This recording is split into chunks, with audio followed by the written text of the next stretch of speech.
When you're ready, Mucker. Hello, everybody. Welcome back to the Stacey West. I'm Jake Tonge, as you will know. This is our preview for the Bristol Rovers game, which is taking place on Saturday at the LNER Stadium.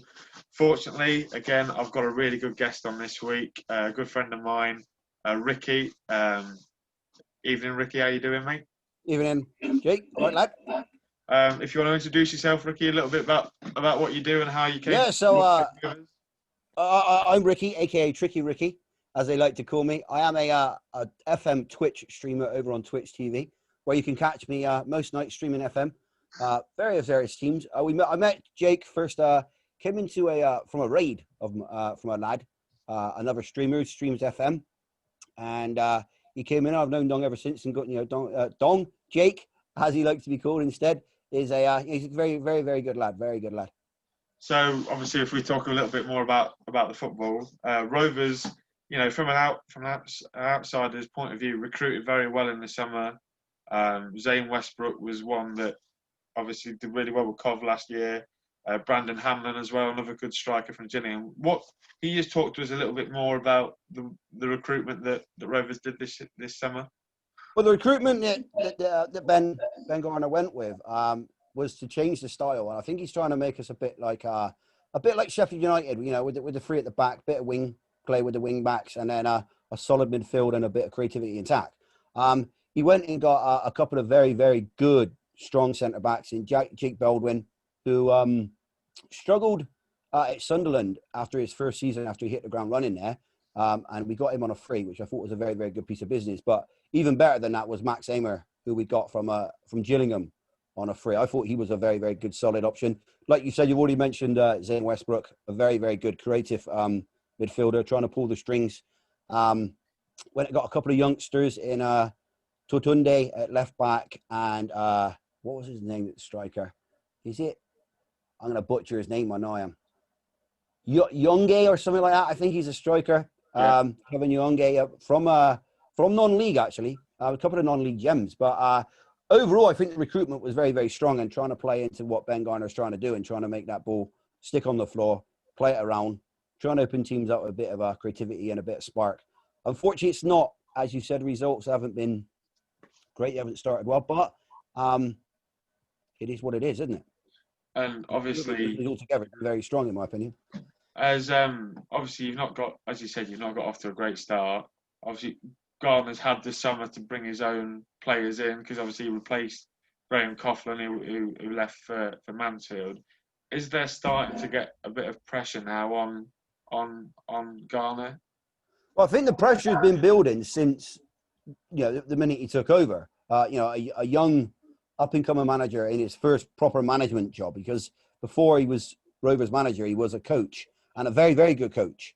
But it's very different from being a coach to being the man in charge, giving instructions and hoping the players, once they cross that line, fulfill those instructions that you've asked them to fulfill. But is the pressure building? I think the results prove it is. At the end of the day, football's a results business, and if you're not producing results, your head's on the chopping block. 3 losses from the first 3 games saw Rovers sat bottom of the table, but you were able to pick up your first win against Northampton on Saturday, courtesy of a shocking game from an ex-Lincoln player, Kean Bolger, who's signed for Northampton.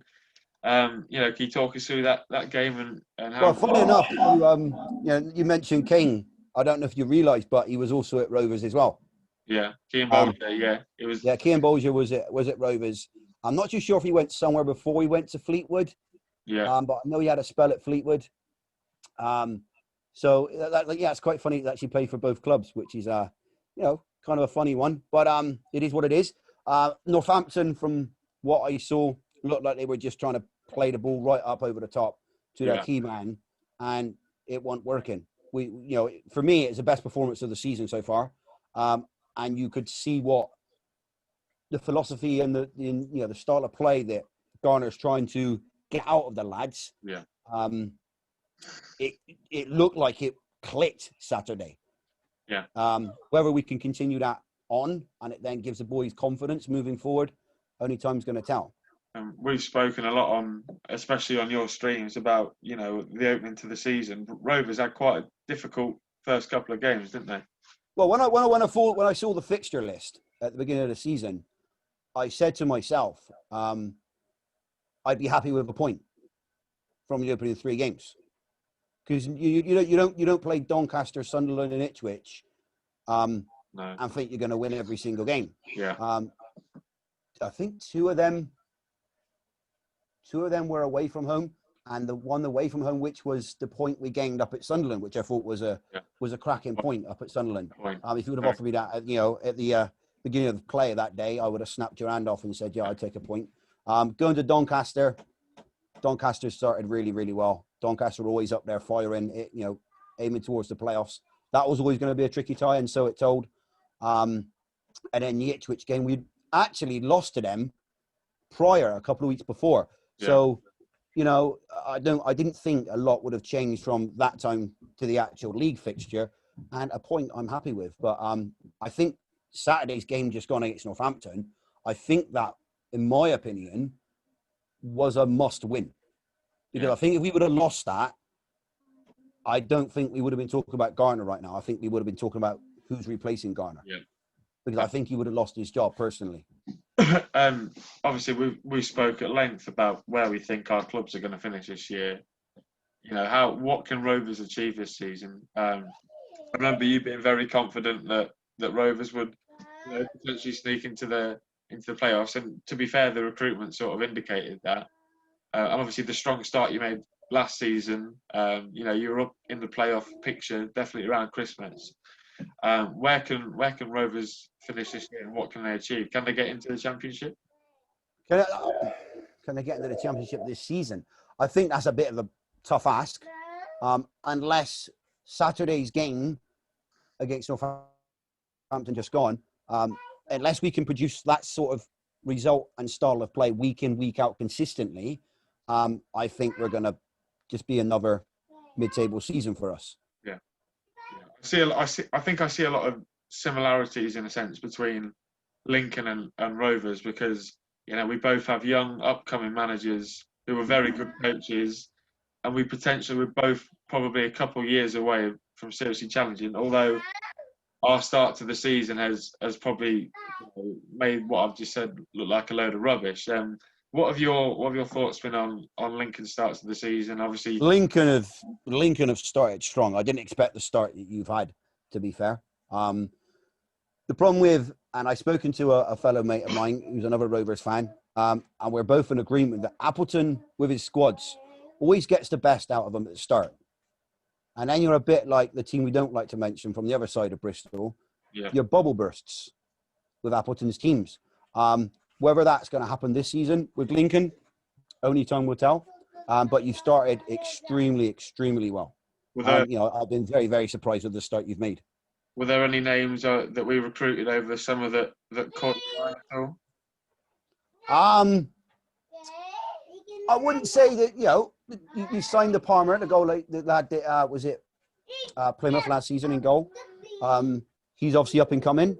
So I think to get him at League One level, I think that's a very, very good piece of business. And I see Appleton pulling his strings there, using his connections that he's got in the footballing, footballing world to pull in the lads like TJ Ioma. I think that's how you pronounce his name. Yeah. Solid player. Yeah, solid player. You know from your FM save about that.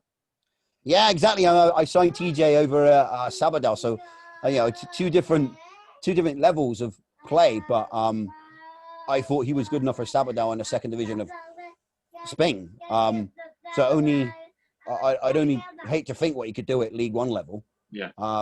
Because I think he's another good up and coming player that, again, Appleton using his connections in the footballing world to pull in a very, very good signing there. And Lincoln have beaten quite a few of the fancy teams this year. Oxford, playoff finalists last year. Charlton, Blackpool were a team tipped by many to do really well as well. Oxford was the surprise result of the 3, if you ask me. Blackpool haven't won away from home for a very, very long time. And they're a bit inconsistent. And then Charlton, in terms of off the field stuff, Charlton are in turmoil. They don't know what's going on. Yeah. And it's down to Bowyer to try and produce what you can with players that maybe aren't quite good enough yet. Very, very young squad that he's putting together there. But hopefully, Charlton can sort their little problems out and, kick on again. But in terms of those 3 games that you just mentioned, for me, Oxford was the standout result simply because, ex-playoff losing finalists last season. God knows how they lost against Wycombe, mind, but that's anyone's business. But that's a standout result for me from the opening fixture so far. Let's go on to the game on Saturday because that's what everybody's here to talk about. Rovers came to Central Bank last year, very fortunate in many of our eyes to leave with all 3 points. A very suspicious penalty was given. The gate that Clark Harris then put away, but Rovers, it was a game that Lincoln fans definitely thought we should have won. Going into the game again from the Lincoln perspective, obviously we're top of the league, 4 from 4. The only defeat we've had this season has come to probably the best team on the planet. In fairness, how can you see the game going this weekend? I think it's going to be a very, very tough place to go. If you offered me a point right now while we're sat here talking, I take it based on the 2 teams' starts to the season. Am I hopeful Rovers can go there and get 3 points? Of course. I'll back my team against any team, by the likes of Liverpool, who, as you've already called them, the best team on the planet, basically. But if you offer me a point now, I take it.